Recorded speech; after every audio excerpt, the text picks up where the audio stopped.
आश्वासित करतो, तुमच्या मनात शंका ठेवू नका. आकाश पाताळ एक करू, पण या केसमध्ये जर कोणाचा घातपात असेल, कोणाचाही बाप असला तरी त्याला खोदून काढू. सहन नाही करणार.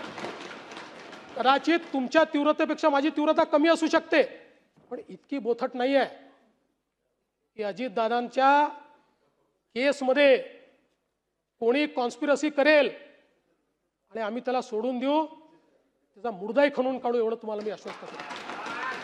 आणि पुन्हा सांगतो, तुम्ही जे प्रयत्न करतात माझं समर्थन आहे, मी त्याच्या विरोधात नाही आहे. फक्त ते प्रयत्न करत असताना माझी तुम्हाला विनंती आहे, तुम्ही तरुण आहात, इतरांची तीव्रता कमी आहे असं तुम्ही समजू नका. कदाचित तुमच्यामध्ये लिडरशिप आहे, तुम्ही समोर जाऊन करतात.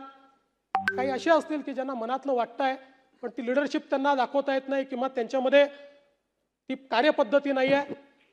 आणि म्हणून मी पुन्हा एकदा या निमित्ताने सांगतो की या संपूर्ण इन्व्हेस्टिगेशनमध्ये जे जे करावं लागेल, आणि आपल्याला माहिती आहे, आपण स्वतः मला पत्र दिल्यानंतर आपण त्याचा उल्लेख केला, जसंच्या तसं मी ते पत्र केंद्र सरकारला पाठवलं आणि केंद्र सरकारकडे त्याचा पाठपुरावा मी करतोय.